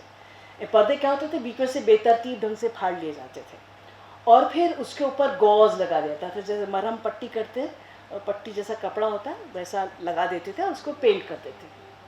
बिल्कुल वापस तो पता ही नहीं चलता था कि कुछ फाड़ा गया है, कपड़ा बीच में से फाड़ा गया। उसके बाद थोड़ी दूर पर पीछे दूसरा एक पर्दा लगा दिया जाता था और एक लाइट रख दी जाती थी बीचों बीच में। तो इतना मैं वो ये देखिए एक अंदर मंदिर का एक दृश्य है। मंदिर में अचानक एक दीवार ढह जाती है, तो दीवार ढह जाती है तो पीछे पहाड़ दिखाई देने लगते हैं। तो ये इस तरह से होता था कि धड़ाम की आवाज़ होती थी और मतलब जो भी म्यूज़िक इफेक्ट होता था और तुरंत पीछे की लाइट जला दी जाती थी और पीछे का पर्दा दिखाई देने लगता था। तो वो उस गॉज के कारण पीछे का दृश्य दिखाई देने लगता था। तो लोग अभिभूत बिल्कुल पागल हो जाते थे कि ये तो चमत्कार हो गया, वो तो करिश्मा हो गया, ये तो कैसे सामने से।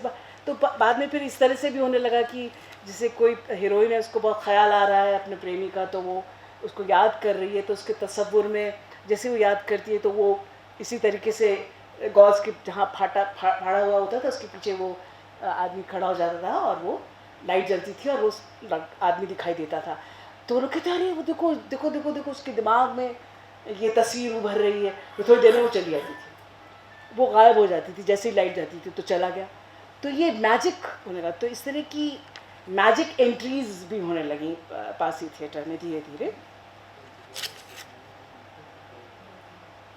मैं आपका क्या बहुत ज़्यादा समय इंटरेस्टिंग कोशिश कर रही हूँ कि आप लोग बोर ना हो। ये बिल्कुल वैसे ही है। पीछे रथ जाता हुआ दिखाई देता था भगवान जी का। ये बहुत फेमस एक्टर है सोहराब मोदी। और इसमें मैं आपको बताना चाहूँगी ये मराठी गीति नाट्य का है। कुछ देखिए, आप देखिए इसमें, देखिए लोगों के बॉडी लैंग्वेज देखिए। असल में पारसी थिएटर जो है वो एक तरीके से इमोशनल ड्रामा है। उसमें कोई बहुत कुछ जटिल नहीं होता कि बहुत कॉम्प्लिकेटेड कुछ हो, इसको दुख हो गया, इसमें ये दुख हो गया, इसमें वो दुख हो गया, ऐसा नहीं है। जैसे कि हमारे बाद के रियलिस्टिक प्लेस बने हैं तो उसमें एक्टर की कला बहुत दिखाई देती है कि किस तरह से वो स्पीच बोलता है, किस तरीके से वो इमोशनल क्वालिटी लाता है। पहले से बनाया एक शरीर है और एक बोलने का तरीका है। उसमें आपकी जो रूह है, उसमें जो उसकी आत्मा है वो चली आती है। बल्कि बिल्कुल ऐसे समझिए कि एक घड़ा है और उस घड़े में अगर आप पानी डालें तो पानी घड़े का रूप ले लेता है। तो पानी आप हैं। तो आपको इतना अच्छे से अपने आप को मांझना पड़ेगा कि आप उसकी जो बॉडी लैंग्वेज है, जो उसकी बोलने की तरीका है, उसको समझ लें और फिर उसमें चले जाएं। जो लोग कहते हैं कि एक्टिंग करने का कोई इसमें स्कोप नहीं है, तो फिर आप मुझे बताइए कि अगर स्कोप नहीं है तो फिर मास्टर फिदा हुसैन नरसी जी को नरसी क्यों कहा गया? उन्होंने इतना अच्छा अभिनय किया कि उनको नरसी कहा गया।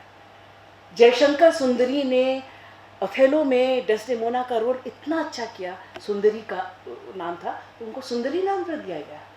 बाल गंधर्व इतना अच्छा अभिनय करते थे कि एक बार तो वो स्त्रियों का जो एक शादी का रिचुअल होता है जिसमें हल्दी लगाना कहते हैं, वहाँ चले गए स्त्री बनकर, वो स्त्री के पात्र करते थे, कोई पहचान ही नहीं पाया उनको। चले तो ये अभिनय का ही तो कमाल है कि आप कितने अच्छे ढंग से उसका अभिनय कर रहे हैं। ये एक मर्चेंट ऑफ माफ कीजिए मैं थोड़ा सा,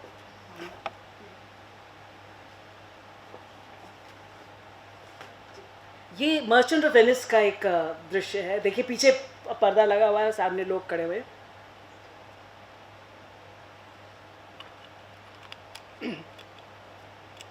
मैं दूसरी बात करती हूँ कि एक तो ये पेंटेड कर्टन्स थे माफ़ कीजिएगा, बहुत दिनों बाद इतना बोलने का मौका मिल रहा है मुझे। इसमें एक और चीज़ थी, करिश्मा। सबाचीनी ने वही रेनेसांस से धीरे धीरे चलकर यहाँ पर सराय की बादल का फटना, ज़मीन फट गई, उसमें सीता मैया समा गई, हनुमान जी संजीवनी बूटी लेकर चले आ रहे हैं।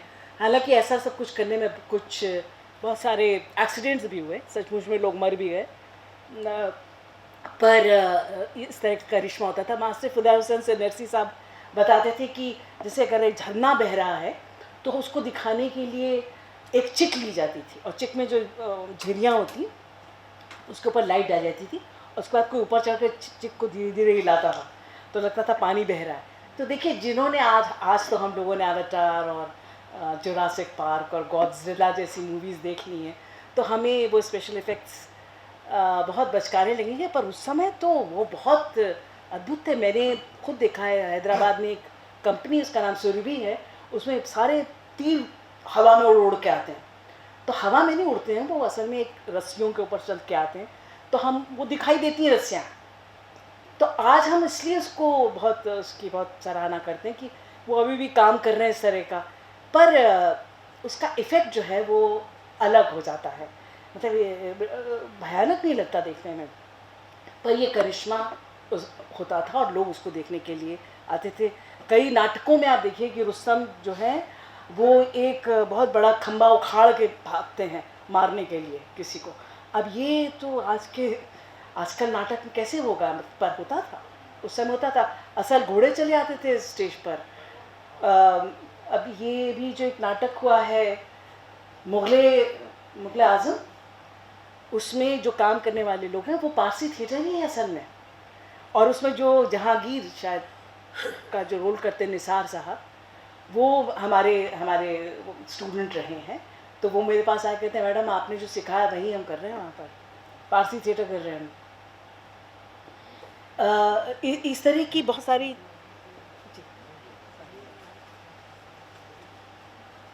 बहुत सारी चीज़ें इसमें हुआ करती थी।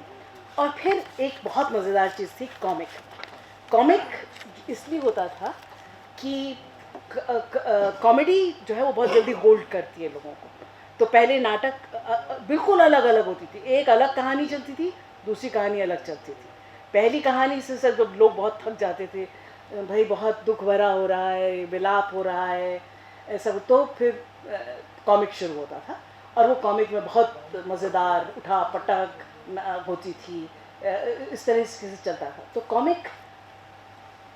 कॉमिक असल में समाज में जैसे जो नवाब साहब थे उनके ऊपर व्यंग करना, उनके ऊपर चुटकियाँ लेना उनसे, उनकी बाद में बहुत सारे आगा साहब जब आए तो उन्होंने इसमें शहर में रहने वाले जो लोग थे उनको कॉमिक का पात्र बनाया। फिर बाद में क्या हुआ कि कॉमिक और मेन कहानी के बीच में, कैरेक्टर्स के बीच में संवाद होने लगा, तो थोड़ा थोड़ा बातचीत करने लगे, वो उसी के ही कैरेक्टर होते थे मेन स्टोरी के।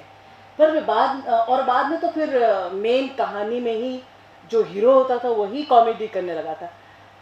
अगर आपको पारसी थिएटर का एक जीता जाता जागता उदाहरण देखना है तो वो है हमारी बॉलीवुड की फिल्म, क्योंकि पारसी थिएटर से ही बॉलीवुड की पहले की फिल्में शुरू हुई। अब तो सिनेमाटोग्राफी में बहुत चेंजेस आ गए हैं, बहुत तरह की फिल्में बनने लगी हैं, लेकिन उस समय में वो जो पुराना सुरैया और सहगल साहब हुआ करते खासतौर से सराय मोदी। जी हाँ। बल्कि यहूदी की लड़की नाटक के ऊपर यहूदी फिल्म बनाई बिमल रॉय जी ने, और उसमें आप देखिए तो बहुत तरह के एक्टर्स हैं। सौराब मोदी हैं, मीना कुमारी हैं, दिलीप कुमार है ना, सबकी अलग अलग किस्म की एक्टिंग है, और वो यहूदी फिल्म से ही लिया गया है। वो भी एक बहुत ही बढ़िया नाटक है, जो कि आगा साहब इंडियन शेक्सपियर कहलाते थे, क्योंकि वो जो फारसी थिएटर था उसको जो करने के जो भी चीज़ थी, वो रामायण महाभारत, फिरदौसी का शाहनामा, प्रेम कथाएं, काल्पनिक, सामाजिक, इस तरह की बहुत चीज़ें हुआ करती, इस तरह के कथानक हुआ करते थे। तो और शेक्सपियर के बहुत सारे ट्रांसलेशंस आगा साहब ने किए, लेकिन सब ये था कि वो उसका एंड जो था वो बहुत हैप्पी एंडिंग होती थी, क्योंकि ये हमारी परंपरा में नहीं रहा है। सुखांत नाटक माने जाते हैं, दुख भरा नहीं होगा। जो दुख भरा था वो बहुत बुरी तरह से फ्लॉप हो गया, वो था रुस्तम सोहराब। रुस्तम सोहराब अपने आप में बिल्कुल एक नया तरह का नाटक था, जिसमें एक भी गाना नहीं था, और उसके अंत में रुस्तम सोहराब को मार देता है, अपने बेटे को, और फिर रोता है, विलाप करता है, और वहीं पे नाटक खत्म हो जाता है। तो ये लोगों को बिल्कुल पसंद नहीं आया, लोगों ने कहा ये हम रिजेक्ट कर देते हैं इसको बिल्कुल। और पर आज के समय में जब वो खेला जाता है तो वो इतना माना जाता है। मुझे 2007 में इंग्लैंड में वेल्स है, उसमें कार्डिफ उसकी राजधानी है, वहाँ से कुछ प्रोफेसर्स आए थे, उन्होंने देखा एनएसडी में जो कुछ भी हो रहा था, तो उन्होंने उसको पारसी को चुना। तो मैंने कहा आपने पारसी क्यों चुना है भाई, सबसे बेचारे को दरकिनार कर दिया जाता है, आपने क्यों इसको चुना, मुझे बताइए। आप क्यों चाहते हैं कि मैं आकर वहाँ सिखाऊं, और वो भी अंग्रेज़ी में। तो उन्होंने इसलिए कहा कि देखिए, इसलिए पहली बात तो इसलिए कि हम ये चाहते हैं कि हमारे ब्रिटिश एक्टर्स शेक्सपियर कर पाएँ, मतलब बड़ा बोल पाए। दूसरे, हम ये जानना चाहते हैं कि क्या कोई भी एक्टर इतने बड़े स्केल पर एक्टिंग कर सकता है। स्केल का मतलब है, जैसे मैं आज आपसे बात कर रही हूँ, तो ये एक स्केल है। अगर ये इससे भी बड़ा ऑडिटोरियम होगा तो मुझे ज़्यादा करना पड़ेगा, और ज़्यादा करने के साथ साथ मुझे इमोशन भी उतना ही ज़्यादा लाना पड़ेगा, मुझे उसको होल्ड करना पड़ेगा इमोशन को। तो ये एक्टर की काबिलियत है कि वो किस तरीके से एक अलग अलग स्पेसेस में काम कर सकता है। तो एक बड़े स्केल पर एक्ट करना बहुत बड़ी बात मानी जाती है। और तीसरी बात उन्होंने कहा कि इसमें आपकी भारतीयता के बहुत सारे गुण हैं। वही बहुत सुंदर अलंकारिक भाषा होती है, बहुत सारे शब्द होते हैं, एक ही बात को कहने के लिए 10,000 तरीके होते हैं। तुम सुंदर हो की जगह कहेंगे तुम्हारे रुखसार बहुत सुंदर हैं, तुम्हारी ये चोटियाँ जो हैं ये नागिनों की तरह बल खा रही हैं, और हवा जिस तरह बह रही है, मतलब बहुत कुछ, बहुत एक ही बात को 10 बार बोलते हैं। और ये कारण एक और था कि पूरी रात नाटक चलता था। तो जैसे पुरानी फिल्मों में एक डायलॉग था ना कि मैंने सब सुन लिया है, तो मतलब आप कहीं से भी ना फिल्म देखें आपको समझ आ जाती थी फिल्म की कहानी क्या है। उसी तरीके से ये नाटक भी हुआ करते थे। पर ये तो एक मजाक की बात कर रही हूँ मैं, पर ये नाटक ऐसे ही हुआ करते थे। अब मैं इसमें से कुछ एक दो आपको पढ़कर सुनाना चाहूँगी, जो इसमें कॉमिक के बारे में मैं बताऊंगी कि किस तरीके से पश्चिमी सभ्यता को का मजाक उड़ाया गया था। तो नौकर है, लेकिन नौकर का भी एक नौकर है। तो नौकर जो है वो जो है वो बहुत बड़ा आराम से बहुत फैशनेबल कपड़े पहन कर आता है और कहता है भाई वाह, अब तो सिंगल से डबल हो गए। लोग कहते हैं कि डरबी की लॉटरी और पटाखा से जोरू किस्मत से मिलती है। हमको तो घर बैठे फैशनेबल बीवी मिल गई, मगर इतनी बात ज़रूर है कि वो पुरानी जोरू 8 रुपए में महीना भर खर्च चलाती थी और ये 800 उठाती है, फिर भी खर्च कम बताती है। अजी इसकी क्या परवाह है, हमारे इसके रुपए क्या दो हैं। आज हम कमाते हैं वो उड़ाती है, कल वो कमाएगी हम उड़ाएंगे। अरे ओ सैफू, हाँ? तो सैफू जो उसका नौकर वो आता है और बड़ा अंदर से आता, कोट पतलून पहने हुए, कहता आया साहब। तो खरीदा, हाँ माशाल्लाह, जरा इसका ठाट तो देखो। तो सैफू कहता मालिक ने ठाट बदला तो नौकर ने भी पुरानी चोली उतार दी, फरमाइए व्हाट इज योर ऑर्डर। तो खैरू कहता मेम साहब किधर है। तो कहता है अपने ड्रेसिंग रूम में। क्या बाल बनाती हैं? नहीं नहीं, कल एक बंदर मार्केट से खरीद कर लाई हूँ, उसे छुरी कांटे से खाना सिखा रही हैं। कहता बेवकूफ, बंदर को छुरी कांटे से खाना कैसे आएगा। कहता क्यों नहीं आएगा, अगर आप कैसे सीख गए। कहता चुप गधे, क्या पकता है। तो कहता देखिए साहब, आजकल मैं भी आपकी तरह सुधर गया हूँ, इसलिए देसी जबान में ऑल फॉल ना करिए, गालियाँ देनी है तो अंग्रेजी में दीजिए। लो और सुनो, गालियाँ भी दो तो अंग्रेजी में, नाक काट लो मगर अंग्रेजी छुरी से। तो इस तरीके से मजाक उड़ाते हुए फिर मैं आपको अब एक एग्जाम्पल देती हूँ कि कैसे फ्रीडम, हमारे जो स्वतंत्रता संग्राम, मैं आपका बहुत समय ज़्यादा हो रहा है, समय बहुत ज़्यादा हो रहा है, बस इसके बाद मैं ख़त्म करती हूँ। थोड़ा सा फ्रीडम स्ट्रगल के बारे में मैं आपको बताना चाहती हूँ कि एक यहूदी की लड़की, एक नाटक है जिसमें यहूदी की लड़की रोमन्स और ज्यूज़ है। रोमन्स जो है वो ब्रिटिशर्स हैं असल में, और जो ज्यूज़ हैं वो हिंदुस्तानी लोग हैं। और तो एक भरे दरबार में वो कहता है तुम्हारा गम है गम, मुफलिस का सदमा एक कहानी है, तुम्हारा ऐश है ऐश, हमारा ऐश वानी है। यहाँ बचपन बुढ़ापा, वहाँ बुढ़ापा भी जवानी है, तुम्हारा खून खून है, हमारा खून पानी है। अब देखिए पानी है जो है, लोग बेसाख्ता पानी है बोलते थे और जैसे एंड उसका होता था। तो इस तरह से पारसी थिएटर एक बहुत सारी खासियतें लेकर चलता है जिसमें एक्टर्स का हुनर है। तो मैं अपने काम को 3 भागों में बांटूंगी और छोटा छोटा बताऊंगी। सबसे पहले तो ट्रेनिंग के बारे में मैं बताना चाहती हूँ कि ये इसका एक ट्रेनिंग होती थी, इसमें सुबह से लेकर शाम तक ट्रेनिंग होती थी एक्टर्स की, क्योंकि उनको मालूम था कि अगर पैसा कमाना है तो ट्रेनिंग देनी पड़ेगी।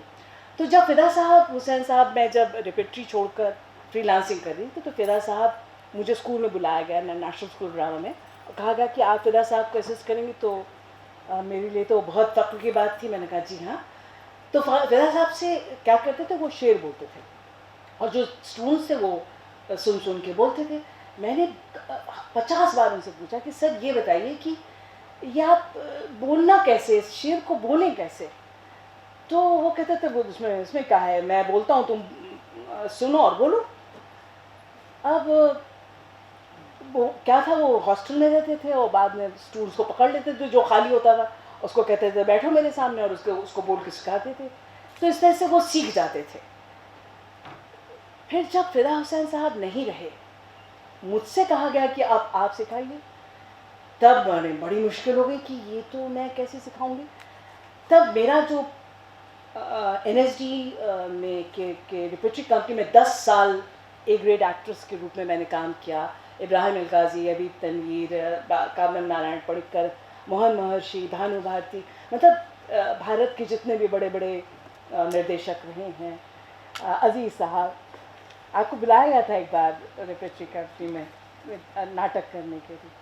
तो हमने काम करते मुझे ये समझ में आया कि मैं इसको कैसे सिखाऊं। और फिर मैं एक्टिंग की प्रोफेसर अपॉइंट हो गई थी। तो एक्टिंग में भी क्या हुआ कि वॉइस एंड स्पीच की जगह खाली थी, तो वॉइस एंड स्पीच मुझे सिखाने के लिए कहा। तो वॉइस पे मैंने बहुत काम किया। तो मुझे समझ आया कि मैंने इसको अपने तजुर्बे से, अपने एक्सपीरियंस से और थोड़ा सा पढ़कर उसका एक तरीका बनाया कि उसमें बहुत सारी एक्सरसाइजेस बनाई कि इस तरीके से ये बात समझ सकता है, इस तरीके से ये बात समझता है। और वो तरीक़ा जो है वो अलग है। फिदा साहब जो तरीका सिखा उनके उस समय जो होता था, वो हारमोनियम पे बहुत टीप लगाना, बहुत ऊंचा गाना, सुर में ऊपर तक बोलना, तो मैंने उसको बहुत अलग ढंग से सिखाया। तो इस तरह से क्या हुआ कि एक लंबी फहरिस्त बन गई एक्सरसाइजेस की, इम्प्रोवाइजेशंस की। तो ये तरीका मैंने तब एक उसको अप्लाई करने के 2 जगह मिली मुझे। एक तो कार्डिफ में, वहाँ ब्रिटिश एक्टर्स जो हैं वो गुरु शिष्य परंपरा नहीं का इज्जत करते हैं कि भाई गुरु हैं आप, पर उनका सबसे बड़ा क्वेश्चन होता why why why why are you doing this why. अब बस उनको वाई बताना पड़ता था। अब उसको बताने के लिए तो मुझे बताना पड़ेगा कि यहाँ से ये ग्राफ ये ऐसे जाता है, ऐसे होता है। तो वो एक तरीका मैंने अपना लिया और उस तरीके की वजह से ही मैं आज तक बहुत कम समय में अपने स्टूडेंट्स को सिखा पाती हूँ। और उन स्टूडेंट्स में राजपाल यादव, उन स्टूडेंट्स में निसार, बहुत सारे हमारे एक्टर्स हैं जो कि इस समय फिल्मों में बहुत अच्छा काम कर रहे हैं। इनामुल हक हैं, वो काम कर रहे हैं। तो इस तरह से एक सिखाने का एक तरीका मैंने बनाया है जिसको मैं बहुत ही हम्बल ढंग से कहना चाहूँगी कि वो मेरा अपना तरीका है और मैंने उसको जगह जगह अप्लाई किया है और वो कारगर हुआ है। दूसरे एक्टिंग, अब हमारे पास छोटे ऑडिटोरियम्स हैं तो ज़रूरी नहीं कि बहुत ज़ोर से चिल्लाएं हम, तो we can use lower notes. यहूदी की लड़की में ब्रूटस एक ख़राब आदमी है और अज़रा जीव है। अज़रा ने उस लड़की को पाला है, राहील को बाद में पता चलता है कि ब्रूटस उसका पिता है। तो वो सिर्फ 2 शब्द कहती है मेरा बाप। वो कहता बेटी आ मेरे गले लग जा, तो कहती है मेरा बाप। अब जो ओरिजिनल नाटक होता है उसमें से चिल्लाती होगी मेरा बाप। अब इस तरह से बोलने से तो आज का ऑडियंस तो भाग जाएगा, अगर ये क्या हो रहा है, बढ़ती हो रही है। तो इसमें आप लो टोन्स बोल सकते हैं और इसको ऐसा बोल सकते हैं कि आप इसमें सब टेक्स्ट ला सकते हैं। इसमें आप अपना इंटरप्रिटेशन लगे, मतलब मेरा बाप। और आप इसको विस्पर में भी कह सकते हैं, आप इसको लोअर टोन्स भी कह सकते हैं। और पारसी थिएटर में ट्रांजिशनल पॉइंट्स बहुत ख़राब होते हैं, तो ये एक उसकी एक कमी है कि एक भाव से दूसरे भाव, अभी रो रहा है और अभी हंसने लगेगा वो, दूसरे डायलॉग में हंसने लगेगा। तो ये कैसे मैनेज किया जाए, तो उसको भी इस तरीके से हम नोट्स के ज़रिए करते हैं। बहुत सारी तस्वीरें थी क्योंकि वक्त कम है इसलिए मैं नहीं दिखा रही हूँ जो मैंने काम किया है। श्याम जी, अगर आप मेरे मित्र हैं, ज़रा सा मुझे मदद कर दें तो मैं आपको 1-2 चीज़ें दिखाना चाहूँगी इससे करने का।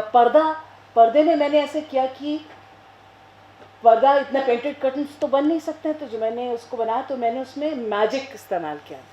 ये हटा दीजिए, जो दूसरा वाला था वो लगा दीजिए। जो उसमें मैंने क्या किया, 3D बनवाया। मशरक़ी हूर एक नाटक था, उसमें चोरी करने जाता है वो आदमी, तो जैसे ही वो अंदर जाता है तो अंदर खजाने लिट हो जाता है अचानक, और सारा वो 3D में बना हुआ है और वो उठा रहा है हार और नाच रहा है। तो नाटक में पर्दा का भी इस्तेमाल हो गया और उसका 3D इफेक्ट भी हो गया और मैजिकल इफेक्ट भी हो गया और स्टूडेंट्स को पता भी चल गया कि ये इस तरह का काम होता है। हाँ, धन्यवाद, थैंक यू सो मच। इसमें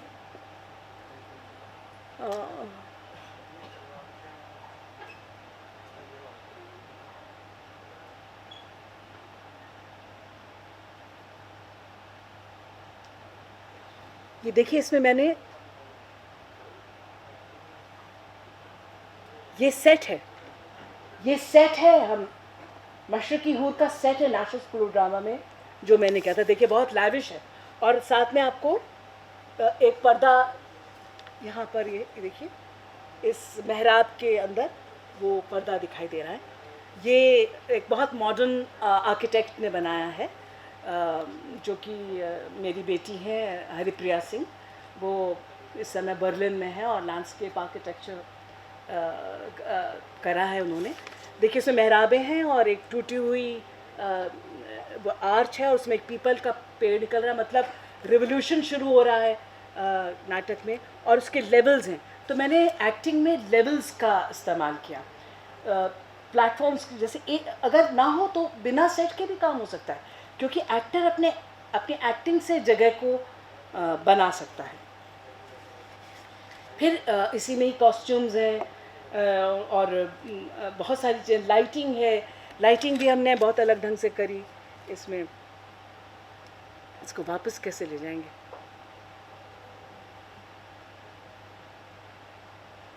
ये देखिए कॉस्ट्यूम जो है,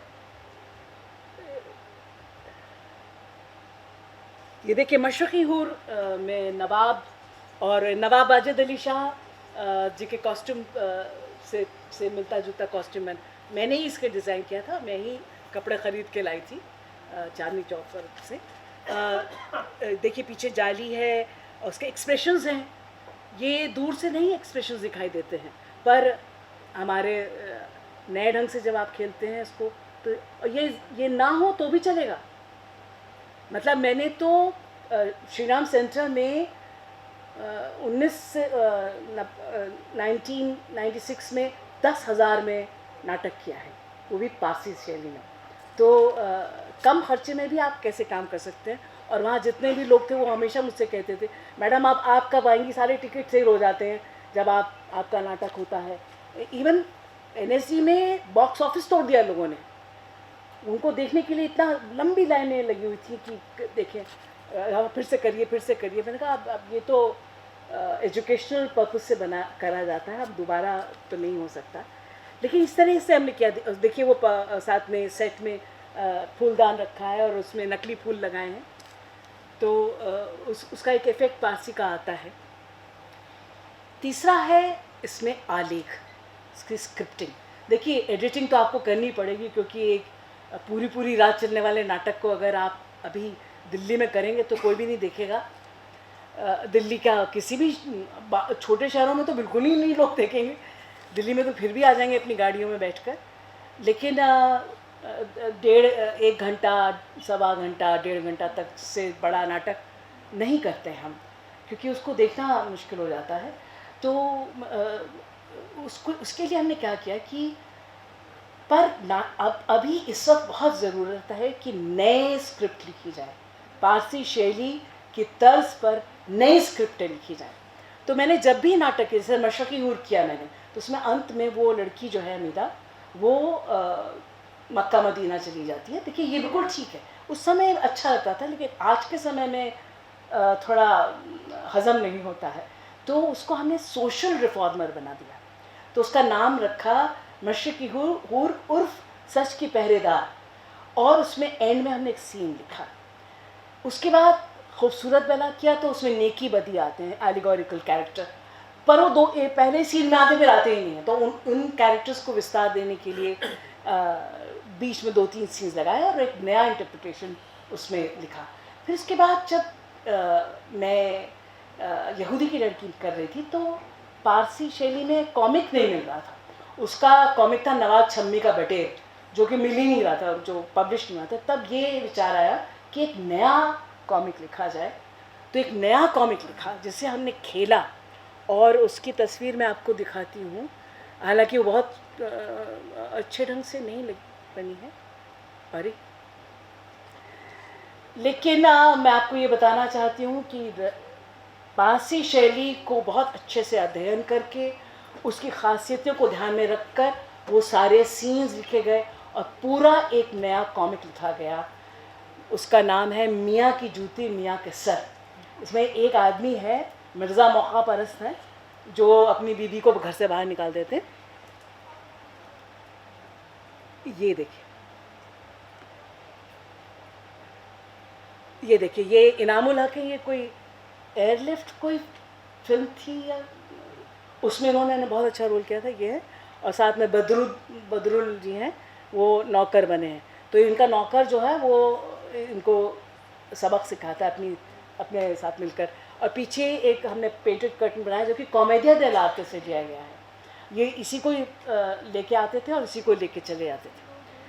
और इन सब को लिखने में मैं बहुत सौभाग्यशाली थी कि मेरे हस्बैंड जो हैं बागीश कुमार सिंह, जो कि नेशनल स्कूल ऑफ ड्रामा के स्टूडेंट हैं रहे हैं और राजस्थान के बहुत अच्छे प्ले राइट हैं और उन्होंने फिल्मों में भी काम किया गांधी और वो यहाँ हैं दर्शकों में भी फिर उन्होंने वो लिखा।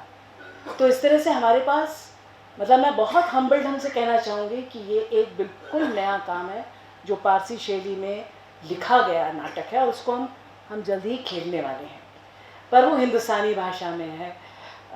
रक्षंदा जी अगर वो उर्दू में होता, खालिस उर्दू में, तो उसी को ही हम करना चाहते, पर मुझे मालूम नहीं कि क्या हश्र होगा, लेकिन जो भी है मतलब आपका जो फेस्टिवल होता है। लेकिन मैं अंत में ये कहना चाहूँगी कि पारसी थिएटर को अगर आज हम करते हैं, जब भी पारसी थिएटर के लोगों ने काम किया है कि तर्ज पे वीएम शाह के कोई भी नाटक कभी फ्लॉप नहीं हुआ, बिल्कुल खचाखच भरी हुई ऑडियंस। और मैंने खुद पारसी थिएटर के कम से कम 25-30 प्रोडक्शंस किए हैं, वो सब के सब खचाखच भरे हुए होते हैं और लोग पसंद करते हैं, शेर व शायरी पे दाद देते हैं, क्लैप बजाते हैं, वाह वाह करते हैं, वंस मोर करते हैं। अगर थिएटर को बिजनेस बनाना है, अगर थिएटर के एक्टर्स को पैसा कमाना है, तो पारसी थिएटर से बड़ी कोई और चीज़ नहीं है। और उसमें ज़रूरी नहीं है कि बहुत बड़े बड़े पर्दे लगाए जाएं, ये बहुत ज़रूरी नहीं है कि बहुत, और इसका म्यूज़िक बहुत बड़ा इसका पार्ट था। अभी तो बहुत कम वक्त है, वरना मैं आपको एक गाना छोटा सा गा के सुनाती।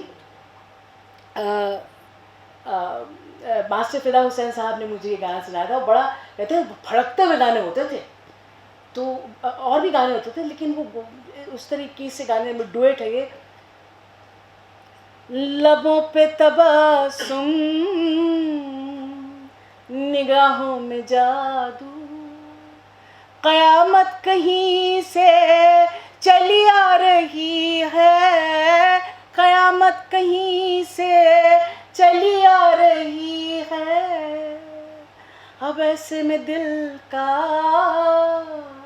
अल्लाह ही वाली, अब ऐसे में दिल का अल्लाह ही वाली, नज़र से नज़र आज टकरा रही है, नज़र से नज़र आज टकरा रही है।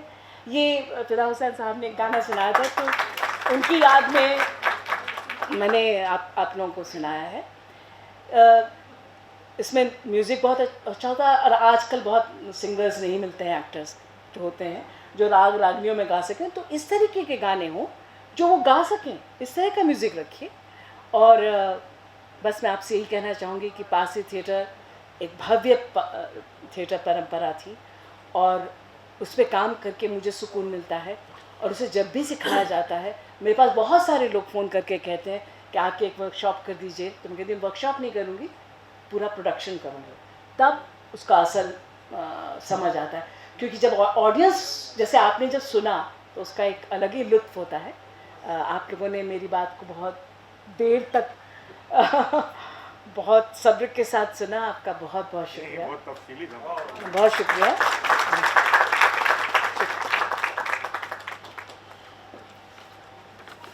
इस आलिमाना खुतबे के लिए हम सब आपके शुक्रगुजार हैं,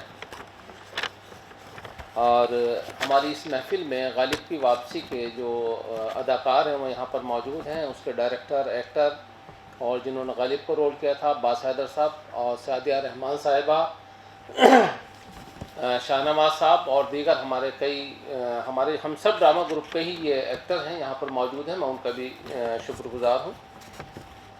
यहूदी की लड़की मैम हमारे इस गालिब इंस्टीट्यूट के थिएटर में हम सब ड्रामा ग्रुप के तहत 2 मरतबा जो है स्टेज हो चुका है। जी जनाब अजीज़ कुरैशी साहब सिर्फ स्टेज और ड्रामे तक महदूद नहीं हैं, आप उर्दू के ताल्लुक़ से नामालूम कितनी तंजीमों से वाबस्ता हैं। आपकी बुनियादी शनाख्त तो ड्रामे से ही है, लेकिन आप डीडी उर्दू के एडवाइज़र भी हैं। उर्दू ड्रामा आज जिन शख्सियात की वजह से सुर्खरू है, उनमें अजीज़ कुरैशी साहब का नाम बहुत नुमाया है। आप हम सब ड्रामा ग्रुप के ज़ेरे तमाम मुताद्दिद ड्रामे स्टेज कर चुके हैं, जिनमें तमाशा और तमाशाई, तन्हाई का जहर, गालिब की दिल्ली, अनारकली सलीम, दोज़ख, अतराफ़ गालिब काबिल ज़िक्र हैं। आप आज के इस लेक्चर की सदारत के लिए आपसे ज़्यादा मौजू नाम नहीं हो सकता था। मैं निहायत अदब एहतराम के साथ आपसे दरख्वास्त करता हूँ कि आप तशरीफ़ लाएँ और सदारती कलिमात से नवाजें। जनाब अज़ीज़ कुरैशी साहब।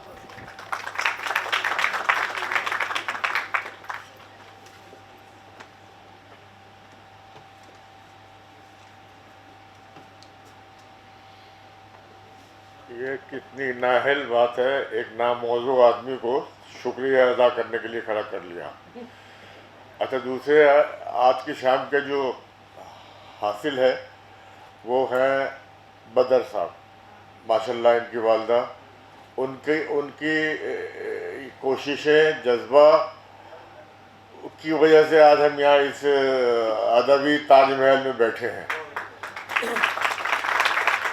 उस ज़माने में जो फर्स्ट लेडी होती थी उसका काम होता था कि प्रेसिडेंट के साथ जाना आना, फंक्शन ऑर्गेनाइज करना, मगर बेगम आबिदा ने हमेशा कल्चरल की तरफ ज़रा ध्यान दिया, हमेशा। और ये इतना बड़ा माशाल्लाह ताजमहल खड़ा है, इसके लिए हम इनके आने वाली नस्लों के लिए शुक्रगुजार हैं। Thank you.